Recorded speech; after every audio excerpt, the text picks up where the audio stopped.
everybody. Welcome to this episode of the Disc Golf Answer Man. I am Bobby Cool Daddy Slick Breeze, and I have with me some special guests. I have Tina Oakley and Eric Oakley. Yay. How are you guys doing today? Wonderful. Awesome. Couldn't be better. Eric has no idea how he is. Well, it was funny. He was nodding his head, and I was going to say, Eric, they can't hear you. I'm nodding your head. So Eric and Tina have made a trip from Florida here to Emporia, Kansas, and they're out here getting some content done for me, Anthony, and Danny to put together, having some meetings with Robert McCall and with Jeremy Rusko and stuff like that, kind of getting things ready for next year. So tell us a little bit real quick about what's going on right now to prepare for next year. Just getting an idea of what type of events we might want to run while we're on the road, and be able to give back to the fans as much as possible between tournaments, maybe even leading up to tournaments. That's been one of the biggest things of our focus here to get ready for the next season. So it's going to be those discussions have been very, very positive so far. It's going to be really, really cool. Good. Yeah. Now, Tina, along with gameplay, you've been dabbing and doing really well at some media stuff. Oh, they got the dab there. And you've created some videos. Of course, you've been doing the whale pants vlogs and things like that, but you've been creating some videos for Dynamic Discs as well and some Instagram story stuff. Mm-hmm. What's your whole thinking process about for next year? Are you excited, wanting to do more? Or? Yeah, absolutely. I have a great time with media. It's really something I've dove a lot into mostly the last 2 years, and something I'd always kind of wanted to do. So it's cool to have a venue to do so and a company to support and promote in that way too. So I have a lot of fun with the Instagram stories, both for myself and for Dee Dee. It's cool to see like the inside moments with our players that I think a lot of people don't get to see. So I'm actually working on a video right now for our, I guess you could call it vacation in Florida. Yeah. We spent about 3 weeks in Florida and had a great time. So that'll be up hopefully tonight. And then next year, I'm expecting a lot more of the same. Some videos for Dynamic, some videos for Whale Pants, and then who knows what next year is going to look like. Maybe you do some stuff for Jake Gyllenhaal. Yeah. Right here. Nobody knows what that means. All right, cool. Well, that sounds awesome. Yeah, make sure you're subscribed to the Whale Pants channel and the Dynamic Discs channel so you can see more content that Tina is putting together. Well, besides playing, you guys run clinics and teach people about disc golf. So we're going to hop in and we're going to take advantage of the knowledge we have in the room. Awesome. By answering some of these questions. You guys ready? Let's do it. All right. This is from the Google form. This is from Jason. Do you keep your breathing consistent from shot to shot? Do you hold your breath once you start your run-up, or do you exhale first, then start your run-up? I really like to take a breath before every shot. I think maybe when I putt, it's different than when I drive, but I think a big part of throwing with your best form is being relaxed and not tense when you're on the tee pad. So like the second I step up to the tee pad, and I'll line up my shot, and then I'll take a deep breath before I even start my run-up. And then same for putting, but more like right before I actually putt, just to like let out all the bad energy and then focus. Mm-hmm. I don't think I'm necessarily thinking about my breathing. I'm allowing it to be natural. Now if I find myself holding my breath as I'm throwing, that might cause some problems, but let everything be as natural as possible. Breathe. Don't, like as Tina says, don't let any tension build. That's where you start to find issues. Your muscles are firing before they need to fire, and then they actually are losing energy to be able to do what you're trying to do. Not necessarily just throwing, but when it comes to putting, I actually try and exhale as I throw the putt to help that timing actually get together for my putting. So that could, I don't know if that totally answers his question, but that's something about breathing that is really important. And Seth Muncie works with us on belly breathing. It's a more natural way for us to be breathing because we always breathe up in our chest, right, and not using our diaphragm. And by doing that, it actually decreases the stress, decreases the tension in your neck and muscle and shoulders and other areas that can help you stay calm throughout the round. Excellent. All right, next one comes from Happy Fillmore. Oh, Happy Fillmore. Happy Fillmore. You should have been standing there. And he says, first, let me say Bobby did a great job saying my tongue twisters. That must have been from an earlier episode. Second, he says, my question is, when I missed my putts, I missed to the right of the basket. What am I doing wrong? You're aiming to the right? Yeah. I think more often than not, you will line up and feel like you're center. But actually, your body is slightly to the right. And it is a very interesting thing to not be able to figure out because your body looks and feels really good, but you might be just slightly off in your shoulders, slightly off in your feet, and it's an inch is enough to miss the basket completely. So check your footing, over exaggerate your line, and make sure you get your body lined up. And if you miss that putt, look at your body, see if your shoulders are to the right, see if it's your feet, and try and figure those things out. It's an easy process to break down if you can start dissecting the problems. Excellent. I second that. All right. Let's move on to Clay. I play every day, and I'm your typical student of the game who watches tournaments, constantly always trying to learn. One thing I cannot seem to understand is how to consistently putt well. Over the course of a couple years, I've tried to commit to so many different putting styles, including a turbo-only putt. I can't seem to understand how someone can put so much pace behind a putt without really throwing it. I've never found a video or an explanation of how it works so well. How putting works? Well, just how to consistently putt well.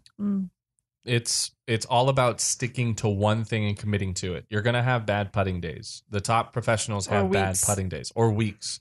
And stick to it, work with it. Johnny McRae actually told me, I don't know, it's maybe even like 5-6 years ago when I first got to play with him and meet him. He said, find something, find the putter, find whatever it is, and find that style and stick with it. You will be able to adapt and understand, and the muscle groups you start to use, you'll start to add distance, you'll add the speed that you're looking for with those styles. Now, some putts favor more power than others. A pitch putt doesn't really do that. Ricky Wysocki has that kind of lofty spin pitch putt that he generates an incredible amount of power, but he has been putting for a long time, and he putts a lot. So he's put in that time and that effort. So my suggestion to you is stick with something that feels good and is something that you can continue to repeat and just work it in. You will gain distance and you'll gain power on those putts with the practice. I mean, obviously I only know you, Clay, from this one paragraph, but just from the tone of the paragraph or the wording, I mean, I wonder how long, like you guys said, sometimes it could be one round your putting's off. Weeks, it could be 4 or 5 tournaments where you're just like, man, I cannot get my putting back, and I wonder how often he kept changing it. Yeah. Right. Okay, I'll try something else then. Right. And so even in his question, he says, how do I consistently? Well, you've got to be consistent. Now, again, Clay, I don't know exactly. I don't know you other than this one paragraph, but you definitely, it takes time. It takes a lot of time to be as consistent as some of these top touring pros. And you just got to stick with it. Next one comes from Eric. Hey. You submitted a question? I did. Yeah. Cool. Or was it the other Eric? It may have been. I recently purchased a practice basket for my backyard. I'm wondering if it is better to practice shorter distances than working my way back further, or will it be more beneficial to just try to practice from further away?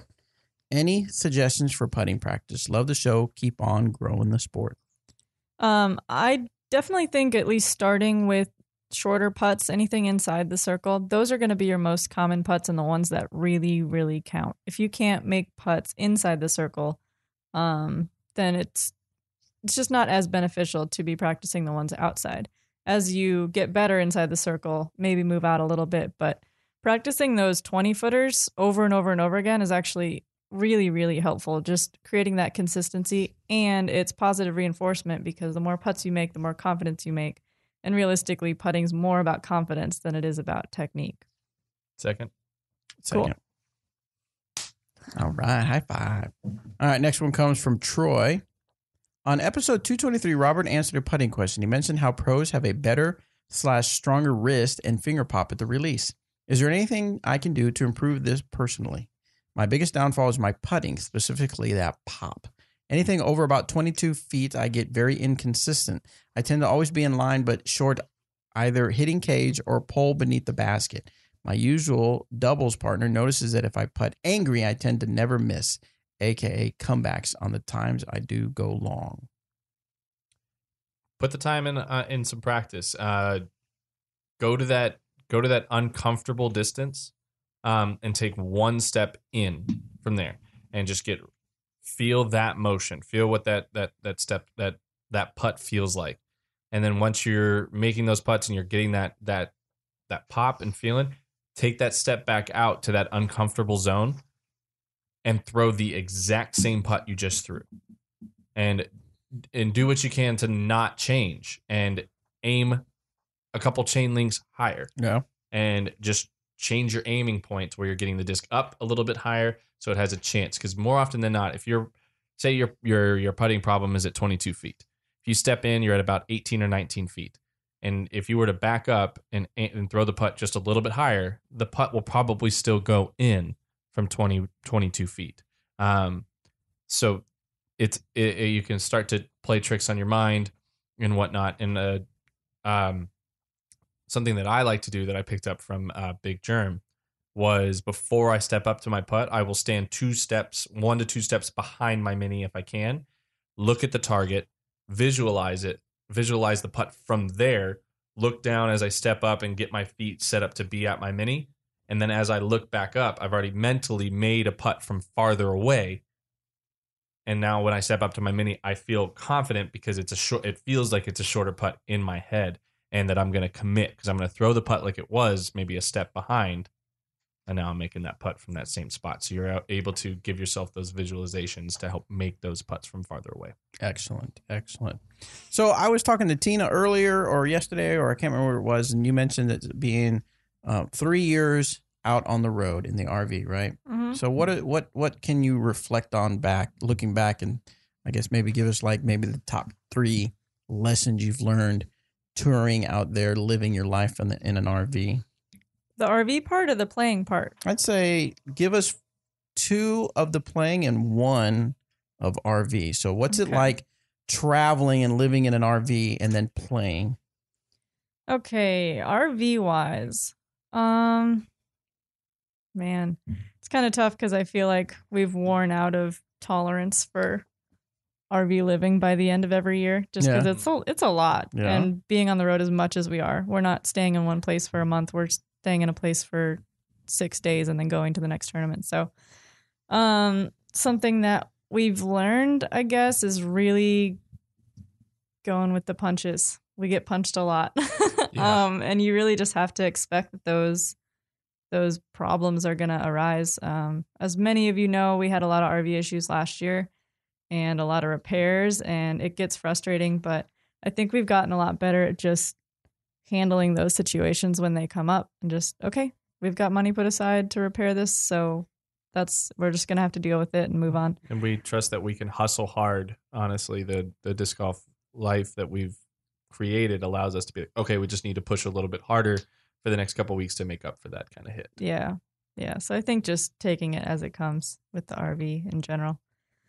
Disc golf wise, over the last 3 years, I think one of the biggest things that I've learned is how to learn. I think it's really important to take the time to go walk with some of the professional players and just watch and absorb information. I got to caddy a lot for Paige this year since I didn't play as much as normal. I got to see her decision making. I got to see where she loses confidence, where she gains confidence, and like her fierce competitive edge, and just seeing those bits of top professionals that taught me a lot of how to play my own game. And just confidence radiates from professional players. So if that alone is what you get out of it, I think that's a huge step in disc golf in general. You can learn a lot from just watching other professionals play. Mm-hmm. And then another disc golf thing, like a big change in my game. Mm-hmm. Slowing down. I think this applies to, like, we teach this in clinics a lot actually, but a lot of people run up to the tee pad, or they are like aggressive when they throw, and it's a lot of like energy moving forward. And obviously you need that to throw far. But if you have all that without consistency, without hitting your angles, without hitting your lines, there's really no point of having it. And so something that Eric and I teach a lot, and probably my favorite thing to teach, is slowing everything down, every movement down. Slow down your legs when you're running up to the tee pad. And especially if you're like off a little bit or you're just in the middle of a bad round, slow down, let the disc come out smoothly instead of being overly aggressive. I think that helps so much. Very cool. What about you, Eric? Give us a couple lessons you've learned over the last few years as it relates to, because there's only a top percentage of people that are like living on the road. Yeah. Right. Yeah. So more as it relates to somebody that, like Tina said, because I know when a big tournament's over, like the Memorial or something like that, it's like, get home, get back to my home base. And, for you guys, it's like, okay, get in the car and let's drive 12 hours to the next destination. The things that I've learned is that no matter what, the drive is always going to take longer than you think. And I think that kind of seems straightforward with stopping and everything, but we're in an RV and you don't recognize how tired you're getting when you're on the road and how fatigued you can be. You can rush there, spend the full time in there, and the recovery time is the same as if you would have broken up the drive over 2 days. And that's one thing that we've started to recognize. It's like, all right, yeah, cool. We can do a 3-hour drive in the morning. We don't need to get all the way to the location. And that's, I think, has helped our sanity a little bit as well than just muscling out 3 extra hours for just total exhaustion the next day. And we just are vegetables, and that's not fun. Yeah. Disc golf wise is lower your expectations. Don't have any expectations. There are some players on weekends that are just going to be better than you. Yeah. And you wanted to have a great weekend, but you have to let those come. I didn't expect for my best finish this year at Jonesboro. I was not expecting anything. I went in, I was throwing the disc well, and I was making putts, and I just ran with that.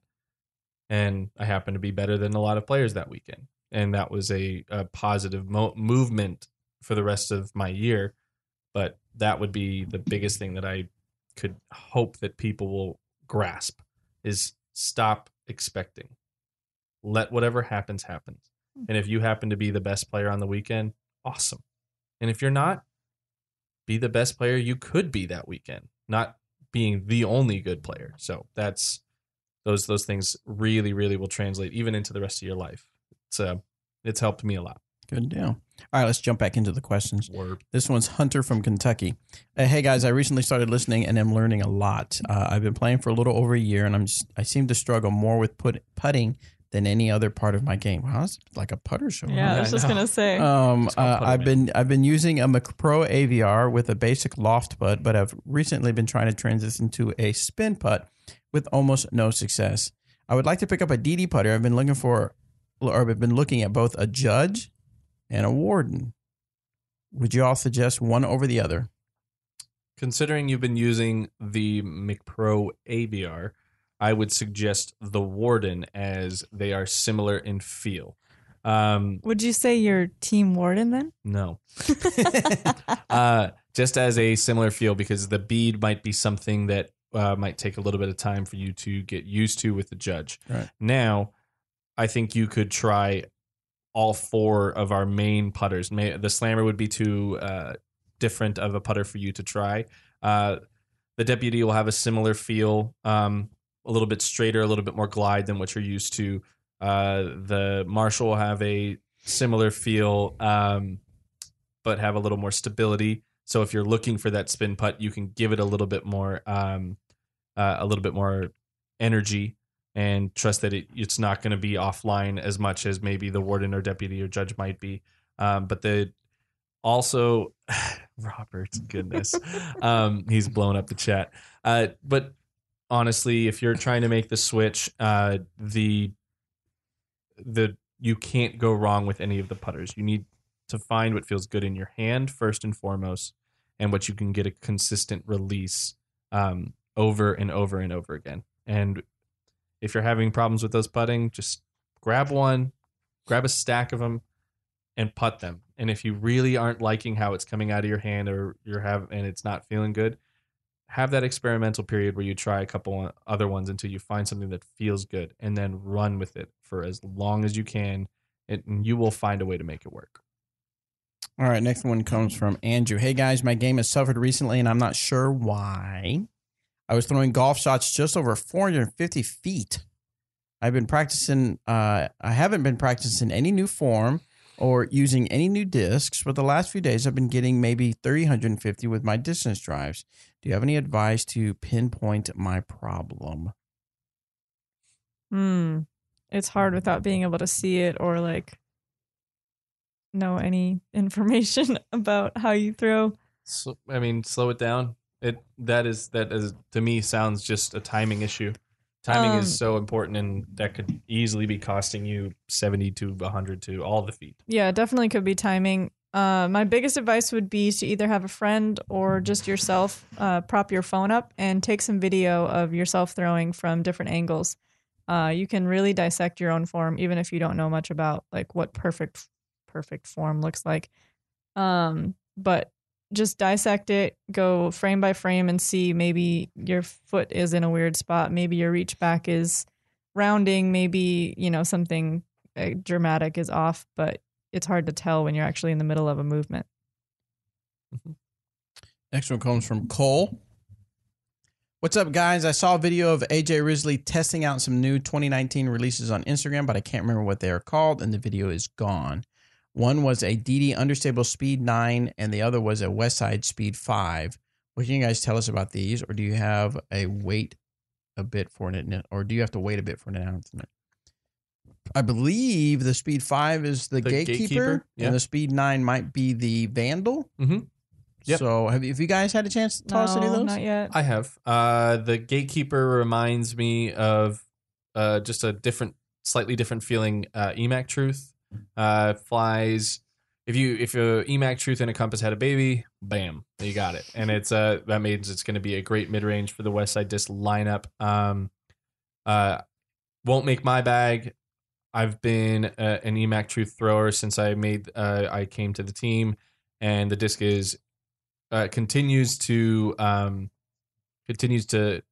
exceed my expectations. So I have no reason to switch from the Gatekeeper from the EMAC Truth, and I don't think that those two discs will have they will definitely overlap if you put them in the same bag, but it does feel a little bit different, so more people might actually gravitate towards the Gatekeeper because of that feel. Yeah, that's your opinion. Yeah, that is my opinion, which is right. So sorry. Which it helps when it's right. Yeah. So. Which isn't always right. The Vandal for me is reminiscent of some great roller discs that I might have tried and thrown in the past, and I think it'll be a good understable flyer for a lot of players, like a faster Maverick, and like a slightly more understable Escape, and allows for it to just naturally want to turn a little bit more. I could see myself even trying it out for some woodsy sidearm shots that flip late, and it could be fun. Now I am using the Thief as a roller, so I don't necessarily need a new disc in that slot, but I am interested in putting the Vandal through the paces. And sounds see what like something I would probably use. Absolutely. I threw it a couple times. Were we in Sweden? I think. And I was interested in throwing it more. Yeah. When did you throw them that I didn't get to? Ledgestone. I was at Ledgestone. But you weren't at Lake Eureka. Yeah. That was an hour away every day. Way to go. Way to be. Ben wants to know, where are the Disc Golf Answerman minis at? Well, Ben, you can simply go to dynamicdisc.com and select the disc. You can go to store and then see the Disc Golf Answer Man heading and head over there, and you can order yourself a Dymax Mini. Plug, plug, plug, plug. Sounds complicated. This is a question from the Question Man. Nice. Disc Golf Question Man. Oh, these are toward Eric McCabe, so we will save that for course design stuff. Here's a question from another Eric that's spelled with a K. Wrong. Hey, Disc Golf Answer Man crew, I have a question related to disc weight. I am confused as to why throwing lighter discs are worse. Well, who said they were worse than heavier discs? Wouldn't it give you more distance? Who said they were worse? Wouldn't it give you more distance throwing light discs? Thanks for any insight you can give. Yeah, who told you they were worse? Boys. Now, if boys are if you mean. if you gave a lighter disc to Eric Oakley, that would not suit his throwing because he's a very powerful thrower. Mm-hmm. But that doesn't mean they're worse. The lighter discs are worse. That's a huge benefit of the lighter discs is you can get more distance with less effort for certain arm speeds. Mm-hmm. Once you get past a certain arm speed, then you need the weight to counter the power that you have, I guess. Yeah, they're not bad. I throw lighter-ish weights. There's people I know. Paige Pierce even Got some prefers lighter. 167s and stuff. She prefers lighter weight. I know a lot of players who do. Yeah. And it's definitely all about what preference of the style of shots you're wanting to throw. And yeah, lighter weight discs might be affected by the wind a little bit more than a heavier disc and whatnot, but it's all about your personal preference. If you can throw a 165, we'll use that as an example, 165 gram disc, and you throw it amazingly, throw it. Yeah. Just because you're like, oh, I only throw max weight because I'm strong and I'm a man. Is that how they say it? Yeah. That's how Eric says it. But there's no reason to not do that. I had that same philosophy for the longest time, and then somebody handed me a 172, 171 Enforcer, and it became like one of my go-to discs. I use it for both sidearm and backhands, and I throw it everywhere. And if I didn't just go and throw it and try it out and let it work for my game, I would never have tried. I would never have gone to a lighter weight disc. So I highly suggest just do it. You'll be great. Nike. Yeah, plug. Yeah, I mean, I think it's I kind of was picking. I wasn't really picking on him, but I was just kind of saying something about it because it seems that that's a sentiment that because you throw lighter discs that you're not good or something like that, and that there's no correlation between. If it works for you, go with it. Yeah, between throwing lighter discs and not playing well. The next one is from Haley. Hi, guys. My name is Haley, and I teach in Gwinnett County outside of Atlanta at a school called Chattahoochee Elementary. Chattahoochee. My husband and I love playing disc golf. I'm wanting to start a disc golf club after school. I'm wanting to start a disc golf club after school club. Club. For 4th and 5th graders where I can teach them about the sport. I would appreciate any advice as I start this process, and could you help me find a way to provide a disc for every child? I would love to see every student be able to have a disc to take home. I will address the every disc. Now, if you're looking for like maybe disc donations and stuff like that, make sure you send an email to sponsorship@dynamicdisc.com and talk to Derek. And I don't know what he can do, but that's the guy who facilitates what we can help out with programs like that. But now you guys, like we talked about before, you've put together events with the purpose of teaching clinics and spreading, growing disc golf and everything like that. So what advice do you have someone that's wanting to start something like that at a school? With kids, I've talked a lot to Zoe Andike. She's one of our team players, and she actually has a nonprofit started to help teach kids. And what she taught me the most was keeping the teaching really, really basic. Maybe that seems obvious, but at the same time, you got to go even more simple than you think. Like hyzers don't exist to children. So get a disc in their hand, probably a putter so it doesn't hurt anybody. And I think it's a great idea. I think absolutely run with it. Mm-hmm. Check your local clubs. I would imagine there are plenty of people who have excess discs just lying around that they would be able to donate for an awesome program like this. make sure you get out there and interact with the kids and let them have that experience. Putting the baskets out, maybe even at recess from time to time, and being over there and supervising could help incentivize more of them to come out to a program like that. Might be great. But yeah, I think there's a lot of positive. Keep it simple, like Tina said, and you can do some really, really cool things to impact some future disc golfers, and that's really grown the sport to a whole new level. Excellent. Next question comes from Andy B. With the Warhorse out, what's more stable, the Warhorse or stiletto? Having thrown both, and I know older stilettos are incredibly overstable, and but some of them kind of are they're such a weird profile that it doesn't work for most players. I think the Warhorse has more workability as an overstable disc because its shape is a little bit more disc-like rather than weapon-like the stiletto is. Weapon-like. Pun intended, obviously. Obviously. I would put them on similar stability levels. I wouldn't say one is more than the other. Now, I would even bring the Lucid X Enforcers. So sorry. Yes, Bobby. Is this your first time? I know. What's going on here? Stop. Paige Pierce is here. Paige Bjerkes. Paige Bjerkes. Even better. Sorry, guys. But as the disco, I think the Lucid X Enforcer is also in that category. If you haven't tried them, they're incredibly overstable. It's what I'm using. So it's great to have options across the three companies to where we have, an incredibly overstable, lower profile disc in the stiletto. We have an incredibly overstable, 13-speed disc in the Warhorse, and we have a incredibly overstable 12-speed disc in the Enforcer. And I think that's great to have. So throw what you want, Throw what you want. Throw what you know. This one is from Rick.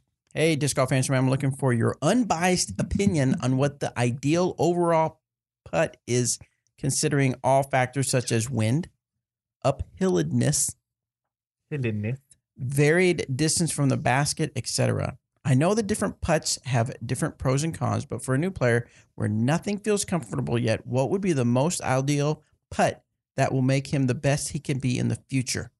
Example, straddled slightly nose down on a hyzer, or decently nose up with no hyzer, etc. Thanks a bunch and keep it cool, boy. He really wants you to narrow it down. Yeah, we're gonna get to the deets. If you're talking about uphill, downhill, side hill, stuff like that, I think probably the most reliable putting form to not have to change your form much would be a straddle putt. I normally staggered stance putt, but if I'm on the side of a hill and my back foot is way downhill, all of a sudden my center balance is way off. And so when I'm on the side of a hill, I'll straddle putt. If I'm uphill, I'll straddle putt. Downhill, I'll straddle putt. It just kind of centers that, I guess, my actual throwing point. But as for disc angles and whatnot, I think a flat putt is really, really good. I think putting on a hyzer just adds some inconsistency with the way the basket catches. It can cut through. It can slide out a lot easier than a flat putt, in my opinion. Eric? For me, I think the overall nose up putt is probably one of my more preferred styles. I actually see a lot of players use this that I've actually interacted with and played with more rounds. Eric McCabe has a wonderful nose-up spin putt that's pretty flat. Eagle McMahon has a nose-up slightly hyzer putt. Simon Lizotte has a flat nose-up putt. I have a flat nose-up putt, and what I think that is so good about having that nose-up putt is that you can throw the putt all the way to the basket, and it's slowing down, so you don't have as many where you blow by it. And it being flat means it's not going to be as affected by the wind unless it's a headwind. And at that point, you kind of won't go as much nose up. You'll just level out the nose. And being able to control your nose angle is going to be very important when it comes to putting. That was going to be my point of learn how to putt every single way, from a knee, from a straddle, from your chest, from having to go really low because you need to go under something. Learn all those putting styles so you can Twirlers. Neck twirlers. Tina, the turbo putts, everything, you name it. It will only benefit you in the long run if you just work on it and get as good as you can. Excellent. Next one comes from Evan. He's looking for a low power turnover mid. I finally figured out that I don't have to try and throw everything as hard as I can. Duh, right? Mm-hmm. I got a patrol and it will go right. He's a right hand backhand on very low power shots, but also flips over sometimes. Mm-hmm. I had a Tersus I never clicked with when I was trying to throw too hard. Should I try that again or maybe a warrant? I have a fuse that feels a bit too deep for me. Thanks. This is totally a question for me. Totally. I love my patrol. I love my warrant. I was definitely suggested a Tersus when I first was looking for that straight understable mid-range. But I do have a warrant and a patrol in my bag. I use them for similar but different shots. The patrol definitely is more understable, in my opinion. I can't say definitely. Then what? Than a warrant. Yeah, the patrol is more understable than a warrant. I would agree. So if I'm in the woods and I need to get to the right backhand, right hand, then I'll throw my patrol and it'll flip up and turn to the right. But they're slow, so there's not much risk of them going crazy directions that I don't want them to. Yeah. My warrant I use for more straight shots, and it is a click more instability. It can handle a little bit more. I can even still get it to hyzer out if I have it a little nose up, which is usually an accident, but it happens. But they do have a little bit more stability if you're finding that the patrol flips a little too much. But I wouldn't give up on it because it's definitely useful. You just have to be trying to throw that shot that turns to the right. What about the Tersus? That's kind of a completely different flight, isn't it? Because it can come back pretty good. Yeah, if I remember right, the Tersus is very similar to a warrant, but it might have a little bit more and of patrol. a... It lands. I think it lands right in between, where the patrol might. I thought it was more stable. More leaning towards the patrol. Eric doesn't know. I would say for your throw, yes. I bet that happens. I could see that happen.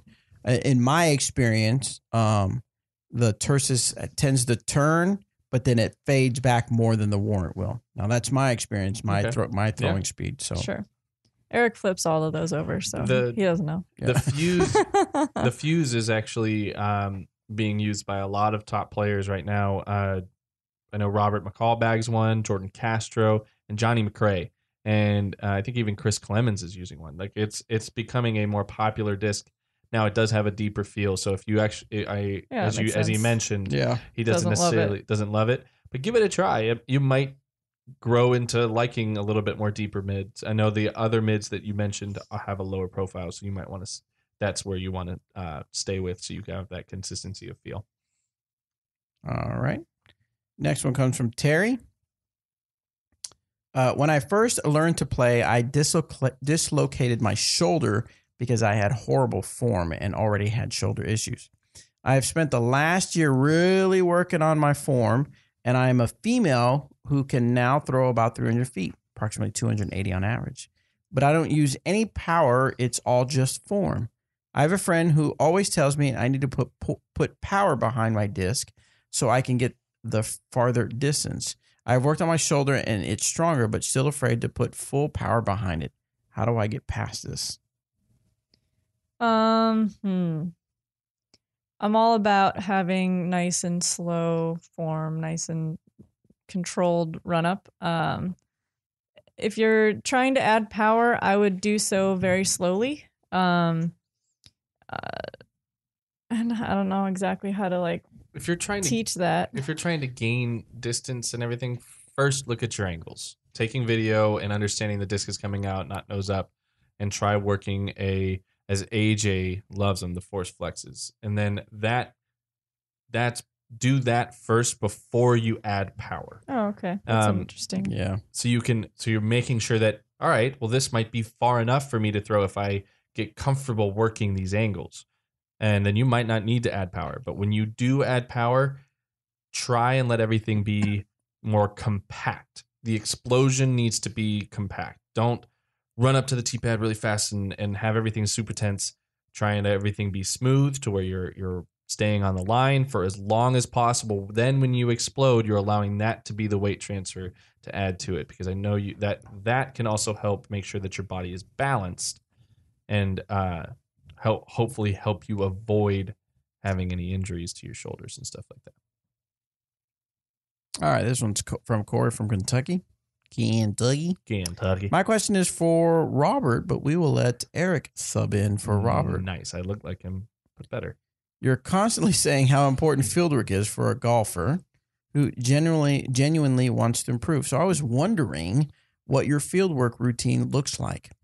Also, what kind of routine would you suggest an 800 to 900 rated player have, much like Robert plays? Oh, what? Boom. Roasted. Thank you guys so much, and keep on keeping on. So practicing in the field is can teach you a lot of things. You're able to see the discs fly completely. You're understanding what happens when you throw an understable disc on a steep hyzer. Does it stand all the way up? Does it hold the hyzer? You can start to manage these types of shots. So my work in the field is generally around, all right, I'm going to stay in one spot. I'm going to aim at something, and these are the types of shots I'm going to throw at that target, whether it's a hyzer, a flat shot, or an anhyzer. And I will throw every single disc in my bag to that target or in the direction of that target and try and make them work to get there. Whether the disc is incredibly understable and I'm throwing it on an anhyzer, figuring out how to not let it turn into a roller, because I'm not working on rollers. I'm working on anhyzers and trying to trust how I work that shot. Maybe I have to throw it higher. Maybe I have to throw it really wide, or I have to power down incredibly. Those types of things are really, really important to your field work. So having a purpose when you go out there. Pick a spot, pick a line. So you are trying to release the disc towards this target. So when you throw and you look up, the disc should be traveling towards that target. Now, you're not going to be hitting that target every time because discs like to fade and turn and whatnot, but at least your disc is coming out on that line. And the next step you can do with your practice is picking a spot on the ground, like would be a basket or a bag or a bush or something. And now it's not necessarily about where the disc is going. It's about making sure the disc ends up at that target. So those are the two types of practice that I will do. Is I will throw down the line, not caring where it goes, making sure I'm hitting lines, and that helps simulate woods golf. And then the more open golf is to landing the disc to a specific spot. So I'm getting both practice in, and it really, really helps. And throw all the lines, all the discs on all the lines, all your discs on a hyzer, all your discs flat, all your discs on an anhyzer. How long are we talking this process normally takes? I'll probably spend right around an hour. Okay. Maybe just a little bit more. Yeah. And the majority of that will be more focused. So say it's like warming up, and then about 35 minutes of I'm throwing a lot of hyzers. Boom, boom, boom, boom. And then I'll spend 10 to 15 minutes throwing those other shots to not let my not let all my focus be on just the hyzers, but the main bulk of it was on hyzers that day. Then the next day would be flat shots, a little bit at the end for hyzers and anhyzers. And then boom, next day, focusing on those anhyzers, a little bit of the other ones. So you keep everything fresh. If you can be putting, if you have a basket that you can be throwing to, that's the best practice you can have. I used to just put my bag in the field and then throw to my bag, so I knew at least I had an aim point. Is there anything differently that you do, Tina, maybe to add that just real quick? Back when I worked at the bank, I had an hour lunch break, so I agree with Eric that you can do a lot in 1 hour a day, or even less. Yeah, I had kind of like a schedule that I used to work off of, very similar, like it would rotate, so every day I was working on something a little bit different, but making sure that like my main things that I did hyzer flips were like every day, stuff like that. But an extra little thing that I like to do was find a field with some straight lines. And so I would stand within reason, like in front of this line, and I'd throw straight shots and make sure that they stayed like as close to the line as possible without like fading out or fading to the right. And without having like wooded courses where I was, it really, really helped to like get those straight on shots that I think are super, super useful. Yeah. Yep. Yeah. But field work can completely change your game. Even an hour a week of field work, not course play, can really, really change your game. Very cool. All right, next one comes from Mikey. I've always heard that you should choose a less stable disc when throwing uphill, but should you also choose a disc more stable when throwing downhill? Huh. Downhill shots are incredibly difficult. So tricky. I actually, having played in Salt Lake City and gone up and played some mountain golf on Solitude Mountain Resort, I found more success on downhill shots going down in speed. Now, for whatever the shot is asking of you, kind of figure out, if it's a straight shot, throw a slower straight disc. If you need it to turn, throw a slower disc that turns. Like it match the shape of the shot, but go slower. A lot of the times on the big downhill shots, I was throwing mid ranges. On the very last hole, it's a 1,200 foot straight down the mountain. I was throwing a Claymore, and I would just crunch it on a hyzer, and let it slow and like really trust on that hyzer. But as it continues to pick up speed, as gravity works, it'll stand up and maybe work a little bit to the right. But since it's also tons of air, it'll have time to work back. Where those faster discs are wanting to finish faster. So when you're throwing downhill, try and go down in speed rather than adjusting the stability as much. Just trust the speed of the disc to help you. Excellent. Did you see? I think AJ's hitting on me. Back off, AJ. We got some, just for our audio listeners, there's the YouTube chat going on, and it's quite entertaining. It's quite entertaining. So make sure you join us on the chat next time if you can. Let's see. What are your plans after this? You're going to Texas for what? Friends. Oh, just to visit friends? There's no event or anything going on? We're talking to Ideal Discs about running a meet and greet. The time frame is kind of becoming a little bit difficult because of the Veterans Park Open that's happening there next weekend. Are you guys playing that or no? No, we gotta get to Arizona to do a few more important things. You might be getting a car. Mm-hmm. So nice. Mm-hmm. And then we'll have a car with us to travel around, which will be nice. Excellent. Yeah. So that's a pull behind. Yeah. Do a flat toe and open up our ease of going places rather than driving the RV to the post office and the supermarket and stuff like that. Running errands in a 23-foot house with cups and dishes and kitty cats. It's really a pain in the butt having to put everything away before we go to anywhere. Right. Like we can't even drive 5 minutes away without having to clean up the entire house before we go. So it's just frustrating and probably one of our biggest arguments of the year. So we decided to do something about it. Very cool. All right, we're going to answer a couple more questions for this particular episode. YouTube people, get a few questions in as we get these. We'll ask those questions here real quick. But this one is from Justin from Arkansas. This is on etiquette. Cool. Hey, Disc Golf Fans Rant Crew. I will clarify my question. Y'all answered a couple weeks back. I don't know if this is going to make sense. I was trying to put a spit out of my head and stick with my form. Someone on the card kept reminding me and laughing at the spit out the rest of the round. It happened on hole 8 after 4 consecutive birdies by me, which had me in the share of a lead. I missed all but one inside the circle. Okay, this makes no sense because I think it's part of a question from a long time ago, so we will skip it. Sorry about that. This one's from Caleb. Hey, DD Crew, I have 2 questions completely unrelated. By the way, people who are saying, why don't you... I should stop. I'm going to rant. Go. Well, because people probably thinking, why didn't you pre-screen all the questions? I apologize that I can't pre-screen all the questions.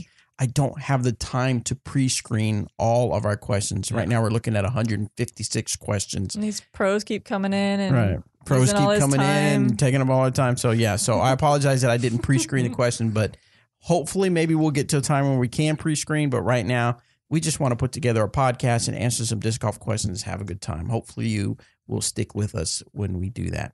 This one's from Caleb. Hey, DD crew, I have 2 questions completely unrelated. First, I've seen people throw signed discs. I think they're crazy.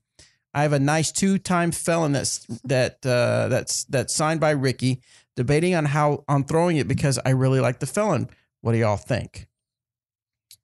Throw it. Throw it. We sign stuff and people say, I'm going to put this on the wall. And I say, discs are made to fly. To fly. They're supposed to fly. Now, there's nothing against throwing discs that are signed, and you should totally do those if you want to throw them. Also, just get another felon. They're amazing. You can find, I know it's not that plastic, but you can find a fusion felon, biofusion, or even a lucid felon that would be super fun to throw, and you will enjoy it. And the Lucid X is money, so you should try that out too. Look. So here's my thing, Caleb. Don't listen to other people. They're wrong. If you want to get that and hang it on the wall, hang it on the wall. If you want to get that and you want to throw it, throw it. Yeah. Do you, boo-boo. Do your thing. And buy more Lucid X felons. Yes. Secondly, I struggle with low putting into cage. I spin it pretty bad at it. I have enough speed, but hit the cage on putts at circle's edge. Don't want to aim too high because I hit band or over the basket. Thoughts on aiming point? Follow through. Honestly, that's all. I think a lot of that comes to where you're just short. You're just short, and I'm not saying your aim has to be there, but your hand is not getting fully extended on that putt. So if you just trust to get your hand up and just trust, and honestly, don't be afraid to hit the top of the basket. That's a good putt. And if you're good enough at putting, you should be okay that, all right, I have a 20-foot comeback. I can make that. I've made 20-footers before. So getting confident in those comeback putts to where you're going to give it a chance every single time. All right, let's see if we can get a couple questions from the YouTubes. AJ has so many questions. We'll go work backwards so I can move up. Tony asked, any tips for playing in bad weather? Finland here, 6 months of it ahead. Wow. Sorry. We were just talking about doing a video on this, actually. All we can tell you is I'm sorry. Grip is really important. Finding some sort of heat device. Yeah, like hand warmers or something to dry your hands. Lots of towels. Grippy shoes. I've hurt myself a lot in bad weather just because I slip on a tee pad or in the grass, and that's like really frustrating. And if you're throwing Trilogy plastic, I'd try out some of the Prime stuff. If it's wet or it's snowing, anything like that, that Prime plastic's actually really grippy. I'll switch my bag up with some of those if it's gonna rain.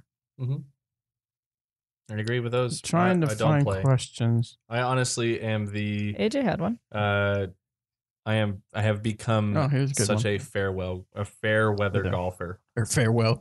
Bye guys. Later. Eric's out. AJ says, what keeps each of you motivated through the whole season? I think for me, it's having, I guess, multiple jobs. I think that's one of the biggest reasons that I stay on the road is because I have so many different things I can do. So I'm interested and I'm learning a lot of different things throughout the whole year. So it keeps me going. Plus sightseeing and travel, like to places that we wouldn't usually be able to go. The competition. I have a very big competitive bug, and I really enjoy. And every weekend that I get to play in a tournament allows for me to, scratch that itch and get after it. So it's very, very fun. Kenny wants to know if you ever taken the cat out for a casual round. We tried when we first got her. Yeah, she gets a little spunky, and I don't think cats are made to do something like that. Yeah, if you train them well enough when they're young, I think you definitely can. She got really spunky early on, so we have like a little leash for her. But if we have her outside for even like 10 minutes on it, she turns into like a wild cat. Like really? She gets mean and she like wants to do her own thing, and yeah, Yeah, she's like a totally different animal. Wow. But inside, she's docile and nice and playful. Someone says, I'm a vibrant fanboy with dwindling supplies. I have one ace with a West Side sword. Where should I start with a Dynamic Discs driver lineup? Trespass. Trespass is great. If you like the sword at all, the Trespass is awesome. A little more stable, in my opinion.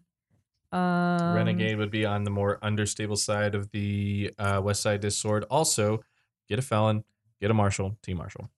Okay.